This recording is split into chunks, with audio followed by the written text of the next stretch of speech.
So basically we've been hiking for, what would you say, about a couple of hours? Hour and a half?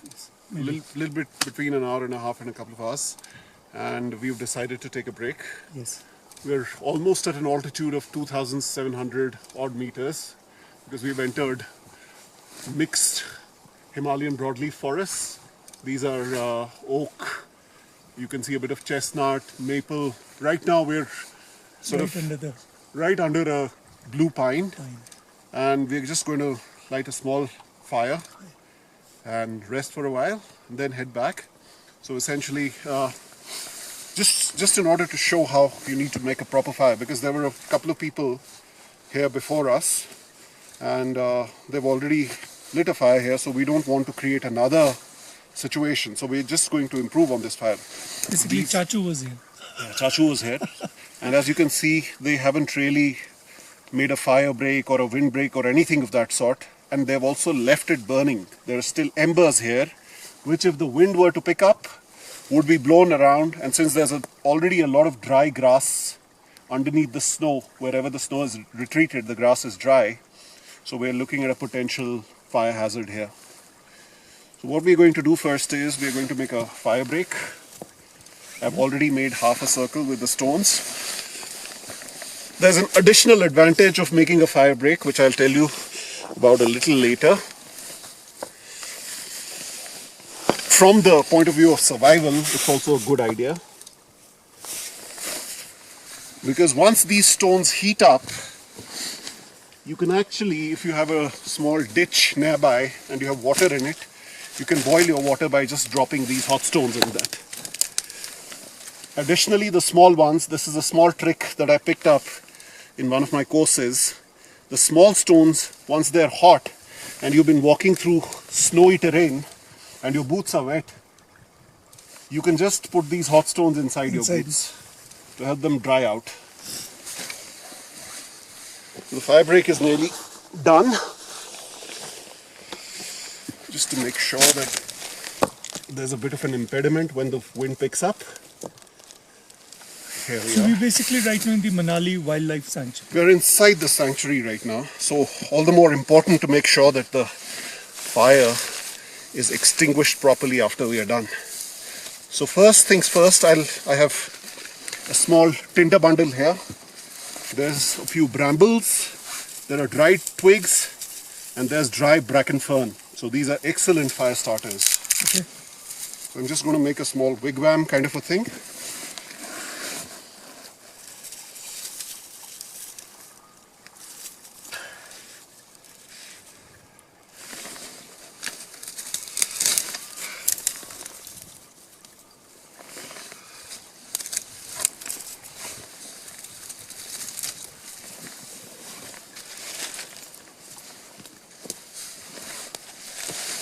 And these cones?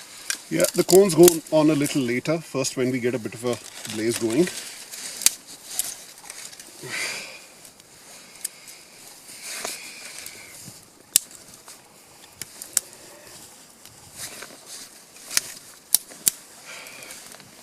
See? Oh yes.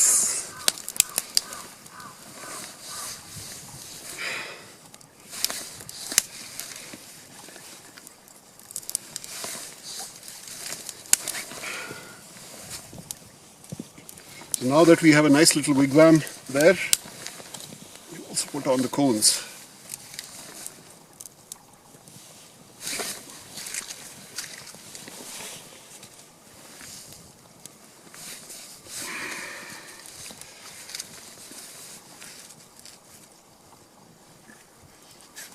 Don't worry, it'll still pick up.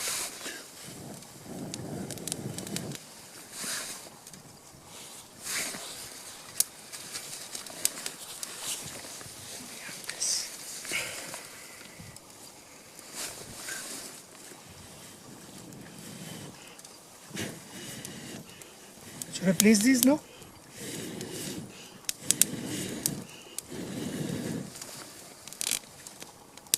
Just wait for a little while longer.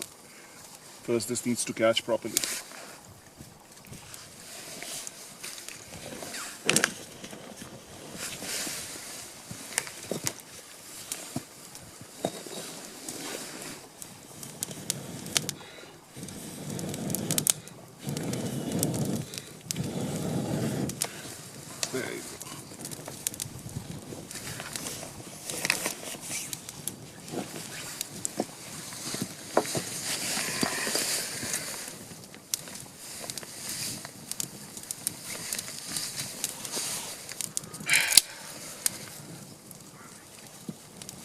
got to make sure that there's room for air to circulate.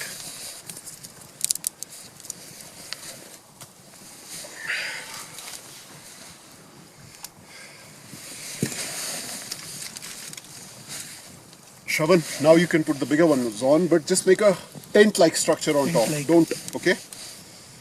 Yeah. Give me the other one.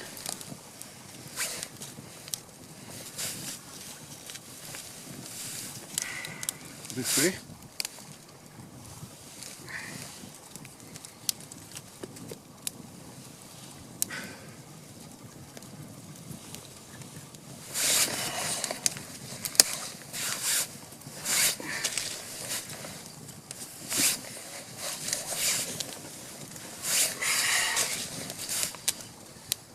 I think we should have something to eat as well. So what would you like to bunch? Like these So or... that's a nice little fire going now. Yes, it is. So if it was an overnight survival situation, I would first make sure that there's a good supply of firewood nearby, because at night you can't venture out to collect firewood. So in that kind of a situation, you want to keep at least a basic fire burning right through the night.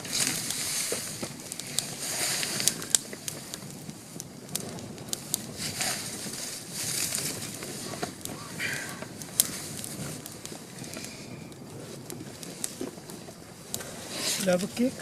Yeah. Thank you so much. So Shravan, how's your first hike with Mystic Himalayan Trails? And it's a winter hike. I think this year you're the first dude I'm taking out on a backcountry winter hike in the Manali sanctuary. To be honest, I'm short of words now, right now. We've still got a fair bit of snow, yeah? Oh, absolutely. And I'm just trying to absorb, the experience that you've always been talking about, the Himalayas. Yeah. This is fantastic stuff. And I don't think so anyone should be missing out on experiences such as these. So people really need to get out. More than anyone, me. Thank you for... Small nugget of information for you. Do you know the trail that we are on right now? Yeah, If you see those snowy peaks in the back, that's Manalsu Peak. alright. And then the same ridge goes towards the back there. In the far distance, the ridge, there's a small notch which you can't see from here. That's the Manali Pass.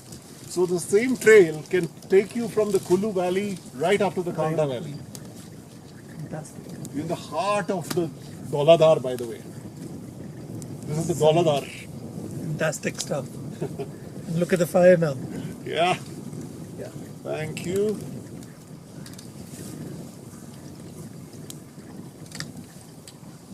I did something wrong. The first morsel should always offer to the spirits of the mountains.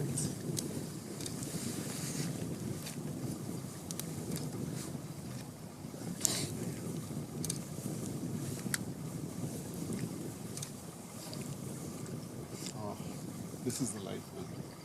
This is bliss.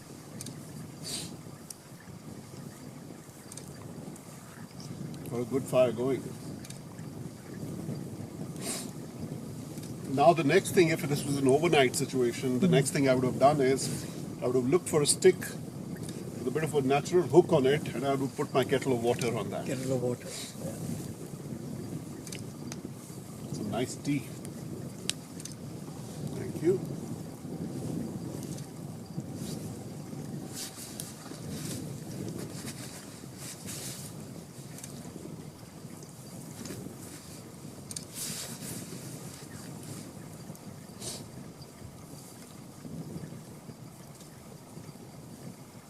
And you've been doing this for the past 2 decades. Nearly 2 decades now, 18 years. 18 years.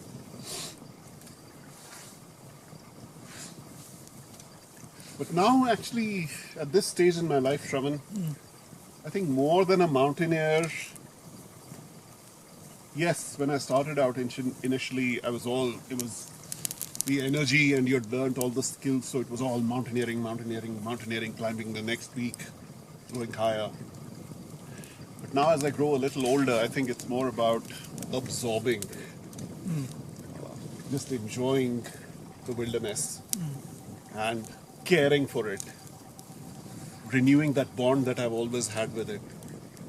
So now I'm not driven by climbing goals anymore, but I think I'm more of a naturalist, a conservationist than a climber now. And that is how that's why I like bringing people like you here, because I want that. I know it's a selfish objective, but I want that the love that I have for the mountains, I want to make other people also fall in love, so that they'll also have a stake in protecting this wonderful, wonderful nature, this creation of God.